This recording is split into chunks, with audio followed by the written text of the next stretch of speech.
On to number 10, we have Ring-a-Ring-a Roses. I think that North America and the UK have slightly different wordings for this nursery rhyme, but they have the same dark origin. In the UK it goes, ring-a-ring-a roses, a pocket full of posies, a tissue, we all fall down. Do I have to sing them all? Have I set this precedent now? Ugh. I know in some variations people say ashes, ashes, but either way, as some of you may know, this cute little nursery rhyme kids sing whilst holding hands in a circle is actually about the majority of Europe dying from the plague. The all fall down bit, where these days kids throw themselves on the floor, is literally about dropping down dead. How dark. Ring-a-Ring-a Roses is about the red rash plague victims would notice at the onset of this sickness. The pocket filled with posies is about the herbs and flowers people would smell that they believed protected them from the plague. The tissue is a sneeze, which was also a symptom, and the ashes bit was about how bodies of victims were burned. What a cheery song. Coming in at number 9, we have Eeny Meeny Miny Mo. Just when you thought that learning to count via a cute little nursery rhyme was safe, you find out that actually the poem was hella racist. Not cool. So in the UK we say Eeny Meeny Miny Mo, catch a piggy by its toe, if it squeals let it go. In the States I'm pretty sure that they say tiger. Anyway, in the original it was not an animal at all, but the N-word. The rest of the rhyme was also pretty awful. It was the N-word, and then if he won't work, let him go, skidum skiddy skidoo. Getting kids to count and teaching them deep set racism at the very same time? Awful. Coming in at number 8, we have It's Raining, It's Pouring. I used to like singing this one because I think I found the prospect of snoring kind of funny as a kid. The rhyme goes, it's raining, it's pouring, the old man is snoring. He went to bed and bumped his head and couldn't get up in the morning. Why? Oh, because he's dead. Apparently. The origin of the story here seems to come from England, where we do love a good pint. It's thought that the man was a drunk, no better place to hide from the rain and drown your sorrows than the pub, am I right? The nursery rhyme is a cautionary tale about drinking too much to ale your woes. If you take it too far, you might drunkenly bump your head and never get up in any mornings ever, because dead. Coming in at number 7, we have This Little Piggy. I loved it when I was really small and my mum would play This Little Piggy on my toes. This little piggy went to market, this little piggy stayed at home, this little piggy had roast beef, and this little piggy had none. And this little piggy went wee wee wee wee wee wee wee all the way home. It's actually kind of fun to say even as an adult. Basically it would always end in a tickle and lots of laughter. Now though, as an adult and a vegetarian, when I think about it, I realise what the rhyme actually means. The piggy who went to market wasn't going shopping for lovely things to eat, he was the lovely thing to eat. He went to market to be sold, then killed, and then be eaten. Maybe some cows out there were eating roast pork just to complete the rhyme, I don't know. We should have known all along, the piggy who went to market was always the big chubby toe, the fattest and tastiest of all the toes. In August 2018, a tweet from Samantha went viral when she realised exactly this, and a lot of people were shocked too. Leave the piggies and the toes alone for that matter. Coming in at number 6, we have London Bridge is Falling Down. Long before Fergie decided to sing about London, London, London, kids for centuries had been singing the old London Bridge is Falling Down nursery rhyme. It is thought that in parts the song refers to immurement, which is a centuries old practice especially popular in the Middle Ages. People thought that human sacrifice would make a building stronger. The rumour was that dozens of children were bricked into the walls of London Bridge to stop it from ever falling. Dark. So dark. Next up we have a zesty rhyme with a very dark undertone. Coming in at number 5 we have Oranges and Lemons. Oranges and lemons say the bells of St. Clement's. What a lovely little tune. I also love a citrus fruit. What's not to love? I always forget the bit at the end that goes, here comes a candle to light you to bed, and here comes a chopper to chop off your head. Chip, chop, chip, chop, the last man is dead. I guess it was all there from the off. It's pretty sinister. So it turns out actually that the bells of St. Clement's were execution bells. It seems executions always started off with the chiming of bells. The whole song is about death. Death by decapitation. Awful. Coming into number 4 we have Georgie Porgy Pudding and Pie. Turns out that Georgie Porgy is not legit. You may have heard of the rhyme. It goes Georgie Porgy Pudding and Pie kissed the girls and made them cry. When the boys came out to play, Georgie Porgy ran away. Coward. Turns out the little Georgie here was a sex pest. Not okay. Georgie is thought to refer to Georgie Villiers, the Duke of Buckingham, a man who people speculated that King James I was actually in love with. There isn't any proof of this, but it is said that Villiers had wandering eyes and hands and was very fond of young women. It is said that actually he didn't really care for consent and he would force himself on women who actually said no sometimes. He sexually abused and raped them, and he was often then set upon by their husbands, the boys who came out to play, leading him to run away before he could be punished. It seems he was never truly punished because of the king's protection. Coming into number 3, this isn't okay, we have 10 Little Indians. I guess I should have seen this one coming. 10 Little Indians had another nasty variant using the N-word too, and here's the cover of a book of the Icelandic version of the song. Ugh. In 1868, a song called 10 Little Injuns was adapted and elaborated for a minstrel show, which isn't the most awkward thing about the story. Actually, the most awkward and scary thing is that the lyrics counted down from 10 with an Injun dying each stanza. Right, horrible. Coming into number 2, we have Peter the Pumpkin Eater. This one goes, Peter Pumpkin Eater had a wife and couldn't keep her. He put her in a pumpkin shell and there he kept her very well. I'll admit that as a kid I just enjoyed rhyming Peter with pumpkin eater, but on closer inspection the words are quite concerning from the off. Like, why couldn't Peter keep his wife, and what on earth do you mean he put her in a pumpkin shell? It turns out that actually the rhyme dates back to young and decidedly more religious America. Back then the rhyme was a warning to women, a warning that they had to be faithful else they might fall victim of comeuppance. You see, it seems that Peter found his wife was cheating on him. He then murdered her and hid her body in a giant hollowed out pumpkin. Cool. Thanks, Peter. It seems that there is a similar ditty from English folklore called Eeper Weeper about a chimney sweep who killed his second wife. Guys, stop killing wives, just move on like everyone else. Finally, coming into number 1, this actually did quite shock me, I had no idea. We have Mary, Mary, quite contrary. Mary, Mary, quite contrary, how does your garden grow? With silver bells and cockle shells and pretty maids all in a row. Sounds legit, right? A lovely garden. What's not to like? But wait, why is Mary so contrary? That means like conflicting, and that's kind of weird for a pretty girl in a garden. It turns out that the nursery rhyme is actually about Bloody Mary, Mary I of England, Mary Tudor. She was a formidable queen who reigned for just 5 years, in which time she managed to kill over 300 Protestants, earning her the name Bloody Mary. The nursery rhyme is actually about her spate of murders. The garden is a euphemism for her growing cemeteries, the graveyards filling up with bodies. Silver bells and cockle shells were actually instruments of torture, and the maiden was a device used to behead people. Honestly, I'll never listen to that the same ever again.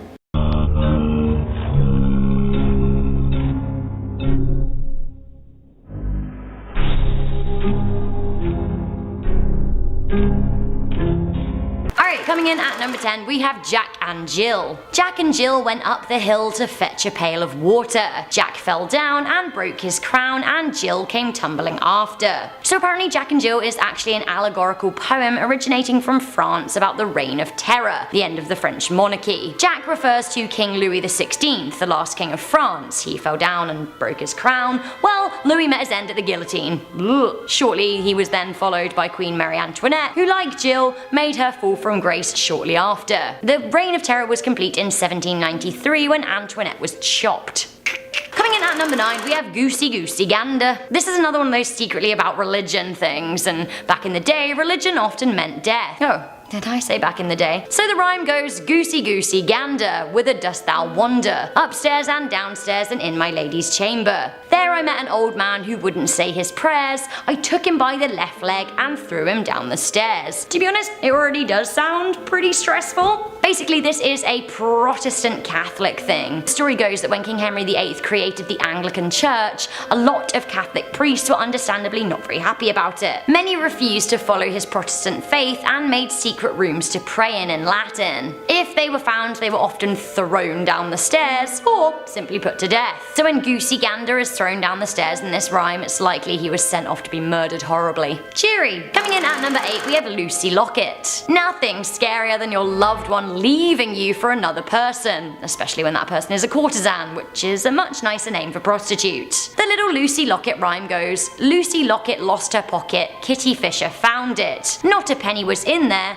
only ribbon round it. So yeah, the story goes that Lucy's beau left her and spent his money on buying Kitty for a few nights. Back in the day, in the 1700s, it also seems that locket was a word for, well, you have a guess. Coming into number 7, we have There Was an Old Lady Who Swallowed a Fly. Okay, actually this nursery rhyme is dark and scary in itself when you stop and think about it, regardless of its origin. The story is total chaos. It's about a woman who swallows a fly, but then ends up swallowing loads of other ridiculous things to try and catch the thing that came before it. First she swallows a fly, we don't know why, and yes, perhaps she will die. But then, in a bid for savior, she swallows a spider to catch the fly, then a bird to catch the spider, then a cat to catch the bird, and then a dog to catch the cat. Eventually, she ends up swallowing a horse, and yes, she dies, of course. Now, this is a whole lot of death and mindless consumption in one rhyme. A cautionary tale, sure, but is this appropriate? Coming into number 6, we have Ladybug Ladybug. The content of this one is actually super scary as it is. Have a listen. Ladybug Ladybug, fly away home. Your house is on fire, your children will burn. Except for the little one whose name is Anne,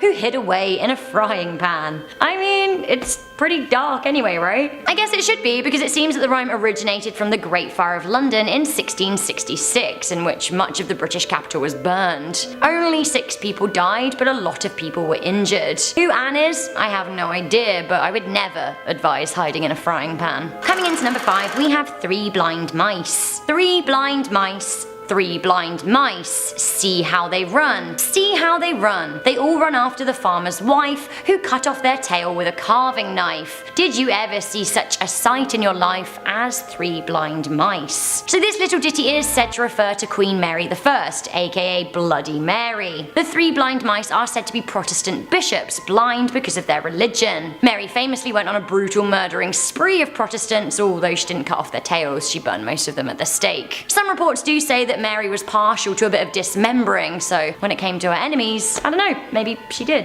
whip them off and bleh. Coming in at number 4, we have Here We Go Round the Mulberry Bush. Here we go round the mulberry bush, the mulberry bush, the mulberry bush. Here we go round the mulberry bush, so early in the morning. Like I want to sing it. La la la la la. I would never have guessed the origins of this one, honestly. It just sounds like people having a lovely little dance around a tree in the garden. Cool, right? Well, apparently the rhyme does come from a women's prison in Wakefield, England. The rhyme comes from the mid-19th century and is said to depict how female prisoners were made to exercise by running around a mulberry bush in the moonlight. Doesn't sound that scary? Well, try being a female prisoner in the 19th century. They weren't exactly treated very well. Coming into number 3, we have Sing a Song of Sixpence. This is one of my favourite nursery rhymes, and it's actually very, very popular in the UK. So it goes, sing a song of sixpence, a pocket full of rye, 4 and 20 blackbirds baked in a pie. When the pie was opened, the birds began to sing. Wasn't that a dainty dish to set before a king? The king was in his counting house, counting up his money. The queen was in the parlour, eating bread and honey. The maid was in the garden, hanging out the clothes, when down came a blackbird and pecked off her nose. So apparently this little ditty was about the divorce of Henry VIII to his first wife Catherine of Aragon and the dissolution of the church as a result of the stringent Catholic Church's rules on separation. The blackbirds are said to be the bishop of the Catholic Church, who didn't like Anne Boleyn. The king was in his counting house bit basically refers to the money that the king was making from stealing the Catholic Church's assets. We all know how it ended between horny Henry and Anne Boleyn. Chopped. Once again, there are no heads. Coming into number 2, we have Little Miss Muffet. Little Miss Muffet sat on a tuffet, eating her curds and whey. Along came a spider who sat down beside her and frightened Miss Muffet away. So apparently during the 16th century, some physicians, including Thomas Muffet, believed that eating spiders would cure certain illnesses. So the rhyme is about the fear patients felt when they were presented with arachnids to eat. Understandably, to be honest with you. Ugh. Finally, coming into number 1, we have Humpty Dumpty. So Humpty Dumpty is pretty dark.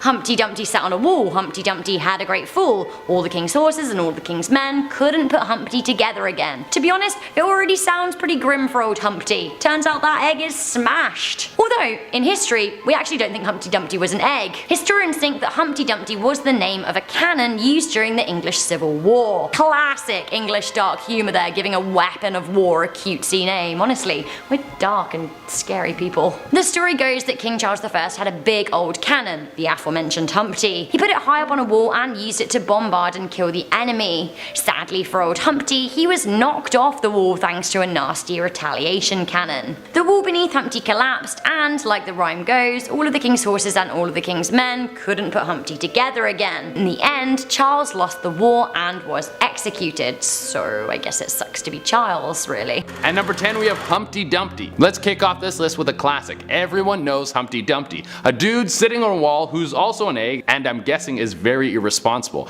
If you're an egg, you probably should avoid ledges. Your body is very round, you roll easily, and a fall from a few inches means certain death. It is really about a cannon that was used in the Second English Civil War. Humpty Dumpty was a common expression for something that was very large, very heavy. Sometimes they used this expression for massive artillery. Well, in one of the battles of the Second English Civil War, there was a cannon on top of a church nicknamed Humpty Dumpty. It was blasting away men left and right. Because of this, it drew fire of the opposing forces, the church got blasted, then Humpty Dumpty was having that great fall that everyone was talking about. The real story is much more intense, but I like the idea of an egg with makeup on pouting on the side of a wall. That's very funny. We have Peter Pumpkin Eater.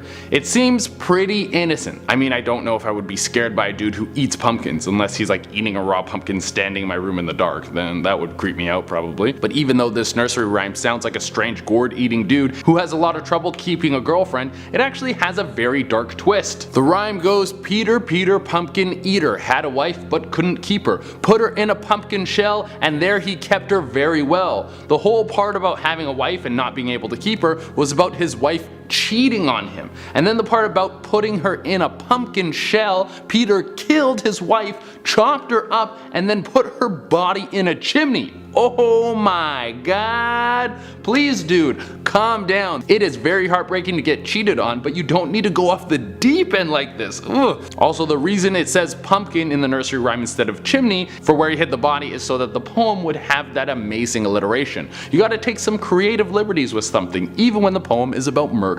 At number 8 we have London Bridge. London Bridge is falling down, my fair lady. This nursery rhyme sounds more like a report, like someone ran in out of breath to tell the queen that London Bridge was falling down, remembered that she was a queen and was like, my lord or my lady, or like, you know, whatever they said to those people. However, the truth behind this nursery rhyme is even scarier. Apparently they used to do human sacrifices and place them at the bottom of bridges to make sure they would never fall. This song was a reminder to people that they must sacrifice people at the base of a bridge to protect it. Some people were killed in a way called tombing, where they would be cemented into a room that was at the base of the bridge that had no exit. The people in there would just stay there until they died from starvation or dehydration. At number 7 we have Baa Baa Black Sheep. I fully thought the backstory on this one was going to be super racist, but thankfully it is not. The story goes, Baa Baa Black Sheep, have you any wool? Yes sir, 3 bags full. One for the master, one for the dame, and one for the little boy who lives down the lane. This song was actually about the increase in wool taxes from the 13th century English king, King Edward I.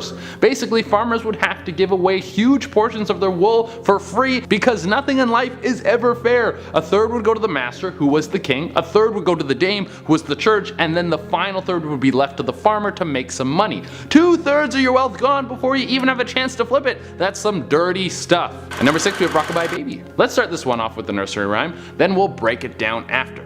Rockabye baby from the treetop, when the wind blows the cradle will rock. When the bough breaks the cradle will fall, and down will come baby, cradle and all. Who's putting a baby on the top of a tree on a windy day and then just watching it? You don't even need to go into the backstory on this one to find the dark meaning. Well, just so you know, this nursery rhyme is apparently about King James II and Mary of Medina. They stole someone's baby, saying it was theirs, and then were presenting it as the one true king to the throne, someone who is next in line, their heir. So what's scarier, putting babies in trees during a hurricane, or stealing babies so you can lie to your nation and manipulate the people?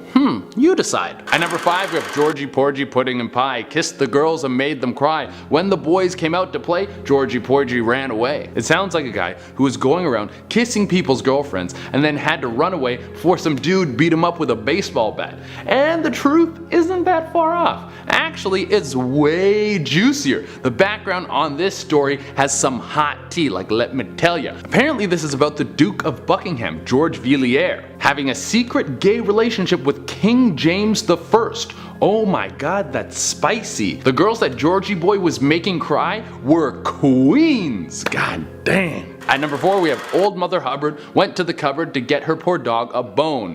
When she got there, the cupboard was bare, so poor doggy had none. That's such a sad story. Why would you ever tell that to a kid? Kids should imagine that there's a world filled with happy doggos who have enough bones to eat every day. But thankfully, this nursery rhyme isn't about a sad dog. My heart could not bear the weight.